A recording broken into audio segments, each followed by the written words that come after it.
alien students learned why Earth is known as a death world. Welcome, cosmic travelers. Today, we embark on a thrilling expedition to uncover the secrets of Earth, known throughout the universe as a death world. Join us as we journey through its untamed wilderness and discover the profound lessons it holds for us all. Within the vast, state-of-the-art campus of the University of Xenobiology Interstellar, the mood was constantly lively and energetic. With students from across the galaxy, the multicultural group was a riot of hues. Proportions and forms from the towering Cryonax's crystalline glacier to the tiny fenians of Zhora. They buzzed, mixed, and gained knowledge in an A setting that honored the wealth among the universe's forms of life. Most prominent academics at the university, Goran Zelar, a notable individual with hues, shifting eyes, and linous skin, standing in front of the group. His disposition busy lecture hall these days.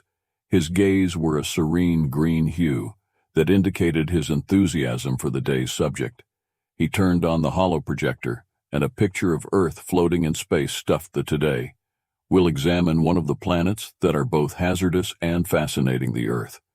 As it is known to the universe, often referred to as Professor Goran Zelar, started speaking in a tone filled with a gravity that silenced the Ming in an instant crowd. This planet is known as a level 12 death categorization in the world that indicates obstacles to extreme survival. For the majority of living forms that are known, anxiety and exhilaration were buzzing. Across the space, a Zhorian pupil, distinguished for his vivid blue. How did tentacles raise a limb, Professor? Conditions that turn a world become a dying world. Fantastic query, Gan answered. A planet is assigned this classification according to numerous elements, including the surroundings, illness prevalence in predatory species, and frequency of natural disasters, each of which are the most severe room screens on Earth. Blinked, displaying images of Earth's severe storms, wide deserts, and deep oceans, packed with scavengers and woods in each of these settings. But lethal serves as the birthplace of biodiversity. Pushing Goran to the brink of evolution, outlined toward the rear of the space, a guy named Marsden observed his peers. Responses, his expression was neutral, but his eyes sparkled, revealing a mixture of nostalgia for the moment the pictures changed to show people engaging with different land animals and certain landscapes. Students exhaled in shock at the apparent carelessness of Earth's original humans. Consciousness has adjusted to these circumstances during millennia. Goran kept making gestures in Tim's direction. Mr. Here, Marsden provides evidence of the resilience and flexibility are necessary to prosper on a planet like that. Tim nodded grudgingly, admitting his position as an oddity in this multicultural educational environment. Living on Earth requires more than just from athletic prowess or quickness. It's regarding wit, will, and deference to the surroundings. Goran grinned, content. Indeed, Tim's input, which is why we are going on a field trip tomorrow. To Earth, you will watch, discover what it's like to communicate with a death world setting directly. Set yourself up for an arduous and illuminating encounter. As the class dismissed, the group of pupils gathered around Tim is keen to find out more about his homeworld. In spite of their advanced, diverse backgrounds and technologies, Earth captivated and intimidated them. Tim felt a rush of obligation and thrill. He wasn't merely a pupil, but a world-spanning bridge prepared to lead peer group into the atmosphere of the ship. Recall, remain close, and follow the safety protocols we mentioned. Professor Goran instructed as he led the gathering away from the landing. See his eyes now, a careful shade of amber, scanned the surroundings alertly as they treed deeper into the woods. The truth of Earth's untamed nature began to unfurl around them. Sudden sounds, the rustle of leaves, a distant howl. The snap of a twig caused many students to startle, their heads swiveling in the direction of each new noise. Those are just the normal sounds. In the forest, Tim explained, noticing their reactions. Most creatures here are more terrified of you than you are of them. The group encountered their first wildlife, a deer that stood statuesque Sally among the woods. Before bounding gracefully away, cameras clicked, and word as the students caught the event. their prior apprehension giving way to fascination when the sun began to drop toward the horizon, painting the sky in hues of orange and pink. A sensation of disquiet crept back among the group. Night on Earth was a different beast, and Tim could see the uncertainty in his classmates' eyes. WEC established up camp here. Professor Gann decided, pointing to a pretty clear region near a creek. Tim, perhaps you could assist. Gather firewood. The rest of you start setting up the tents, gathered around the crackling fire. Later, the kids revealed their first impressions. It's one thing to learn about Earth's biodiversity, and quite another to experience it. Used a Thulian student named VX, his skin flashing with bioluminescent light. Everything here feels so alive, it is, Tim agreed. Putting another log onto the fire, and at night it comes alive in a different method you'll see soon enough. As darkness surrounded the encampment, the genuine chorus of the night began. Owls hooted, insects chirped, and someplace in the distance, a coyote howled a sound statement, sent a shudder through the group. Welcome to Earth. Tim said, a half smile playing on his lips as he saw his peers huddle closer to the fire, their eyes wide with a blend of terror and wonder. The night is just beginning. The first night on Earth was an orchestral presentation of natural sounds that none of the alien kids had ever experienced. The chorus of nocturnal creatures played a music that was both captivating and uncomfortable. As they sat around the fire, the shadows created by the flames danced on their cheeks, reflecting the flare of feelings crossing their minds. Tim, familiar with Earth's darker hours, took the first watch, lets the others attempt to obtain some sleep. He sat with his back against a tree, a little scanner in his hand, observing the neighboring wildlife activity. He understood the likelihood of a risky contact was minor. However, alertness was a behavior implanted into any Earthborn. A stir in the underbrush drew his eyes. Switching off the scanner, Tim stood calmly, his eyes surveying the darkness. A figure emerged, the gray outline of a wolf, its eyes catching the light from the fire and blazing briefly.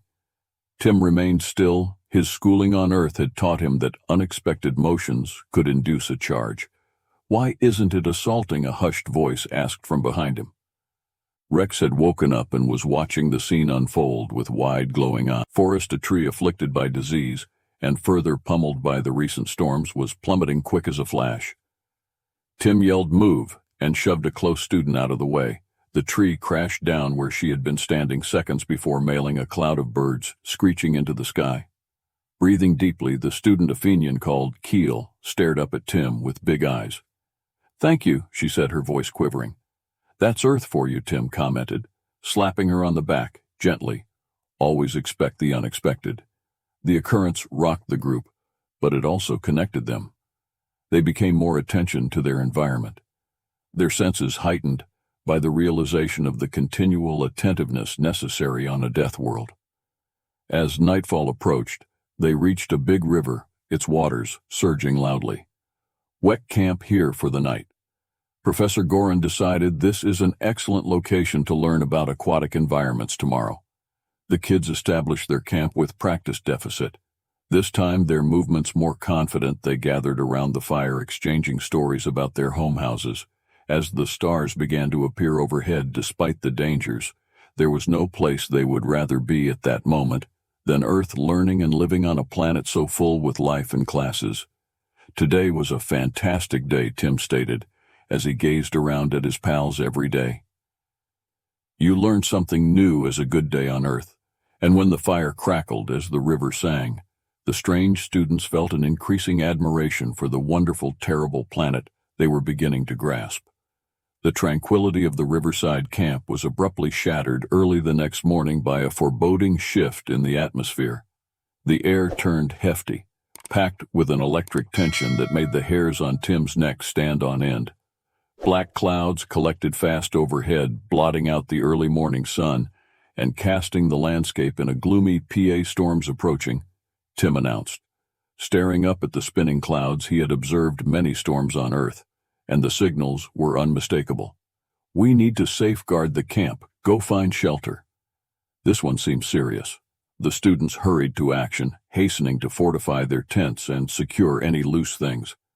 Professor Goran led them with a cool urgency, conscious, sensing the potential threat, but also seeing the educational value in experiencing Earth's raw power firsthand. As the first huge pellets of rain pelted down, the wind began to roar, shredding the trees into a frenzied dance. Lightning flashed across the sky, followed by the deep, foreboding rumble of thunder. The river beside them surged swiftly, its water, swirling and frothing everyone into the main tent.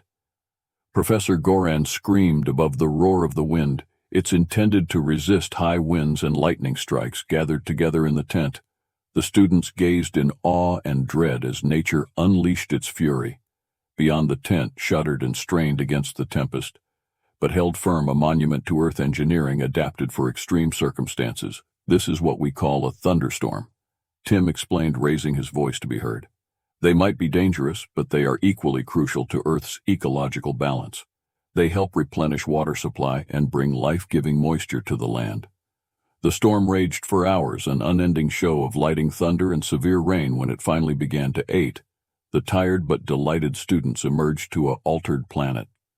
The air was fresh and crisp, filled with the scent of wet earth and foliage. The river had risen significantly, but was beginning to recede slowly. We were safe. But this was a mild storm by Earth standards, Tim noted as they surveyed the area for any damage. It's a reminder of how fierce this planet can be. The group spent the rest of the day recovering from the storm's impact, repairing their camp, and discussing what they had learned about weather patterns and survival under extreme conditions. As the sun set, casting a golden glow over the damp forest, a rainbow arched majestically across the sky, its vibrant colors a stark contrast to the day's earlier darkness. "This planet, it's alive," murmured Zhora, staring at the rainbow with a sense of wonder. "Even its anger is beautiful." "That's Earth for you," Tim replied with a smile. "It's harsh, but it also teaches us about beauty and resilience. You never know what you're going to get, but it's always going to be something worth learning." After the storm, the world seemed refreshed and vibrant. Leaves dripped with moisture, and the air was alive with the renewed calls of birds and insects as the sun climbed higher in the sky, drying the soaked earth and warming their backs. Professor Goran gathered the students in a sunlit clearing today as we prepare to conclude our field trip. "I want you to reflect on your experiences here," he began, his voice carrying over the gentle rustle of the breeze through the trees. "Think about the challenges you faced and the lessons you've learned from Earth, this so-called Deathworld." One by one, the students shared their insights. A Galaxian student named Lenara spoke of her newfound appreciation for Earth's dynamic weather systems, which, despite their potential ferocity, played a crucial role in sustaining life. "I've learned that what might initially appear dangerous or hostile can actually be vital and life-giving." She said the storm was terrifying, but it also brought necessary water to the region and helped nourish the ecosystem. VX, the Thulian student, shared his thoughts on Earth's flora and fauna. "Back home we live in controlled environments where everything is predictable here. Every plant, every animal has adapted to survive in ways we can hardly imagine. It's a constant struggle, but also a powerful drive towards innovation and resilience." Tim listened to his classmates and felt a surge of pride on Earth. "We have a saying, what doesn't kill you makes you stronger. That's very much the essence of living on a death world. You learn to respect the environment, to understand its signals, and adapt accordingly." Professor Goran nodded his eyes, reflecting pride. "Exactly. Tim, Earth teaches us about the strength inherent in life. It shows us that resilience isn't just about surviving, it's about thriving, adapting and growing stronger through adversity." He turned to the class, his gaze encompassing each of the students. "Your time here has been short, but the lessons are profound. Earth has tested you, not just physically but mentally and emotionally. These lessons, I hope, will stay with you, influencing how you interact with your own worlds." As the discussion wound down, the group packed up their gear for the last time. They made their way back to the landing site, each step taking them closer to departure, but further ingrained with the experiences they had endured before boarding the ship. They took one last look at the Earth landscape around them. The trees stood tall and proud. The river flowed gently by, and the air was filled with the peaceful chirping of birds. "Remember," Professor Gon said as they climbed aboard, "the lessons from a death world are not about fear or danger. They're about understanding the balance of life, respecting the forces of nature and the power of adaptation. These are lessons for life, wherever you may go." As the spaceship lifted off, leaving Earth's atmosphere, the students watched through the windows. As the planet that had taught them so much receded into the distance, there was a collective feeling of gratitude and a mutual understanding that they were taking a part of Earth with them in their hearts and minds. "Earth is not just a death world," Tim said, watching his home planet shrink to a blue dot. "It's a world that teaches life." And with those final words they set course back to the stars, each student forever changed by their encounter with the death world called Earth. As the spaceship soared away from Earth, the students settled into their seats. Each absorbed in reflection, the ship was quiet, save for the low hum of the engines and the occasional murmur of conversation. The Earth, with all its raw beauty and relentless challenges, had left an indelible mark on each of them.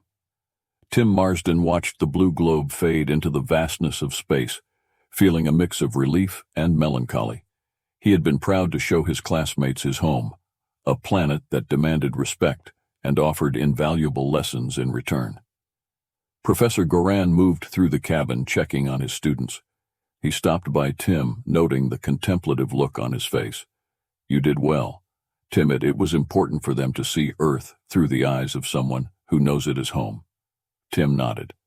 "I hope they understand now why we call it a death world and why we love it so much." "They do," Gon assured him. "And more importantly, they've gained a perspective that will enrich their understanding of their own worlds. You've given them a gift." The conversation drifted to the students' reactions. Zhora, the Galaxian who had first commented on Earth's vastness, now appreciated the complex interplay of its ecosystems. Rex and Lenara discussed plans to incorporate some of the survival tactics they'd learned into their studies and possibly their home environments. As the spaceship continued its journey back to the Interstellar University of Xenobiology, the students gathered one last time to share their final thoughts. "I used to think that strength was about power and control." Rex started, his voice thoughtful. "But Earth taught me that true strength lies in adaptability and resilience. It's about thriving under conditions that are far from ideal." Lenara added, "And I learned about balance, the storm, the wildlife, the changing seasons. All of it exists in a delicate balance that sustains life. It's beautiful and terrifying at the same time." Professor Goran listened, satisfied with their insights.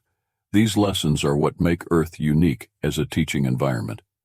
It's not just about the challenges it presents, but about how it forces us to think, adapt, and ultimately grow.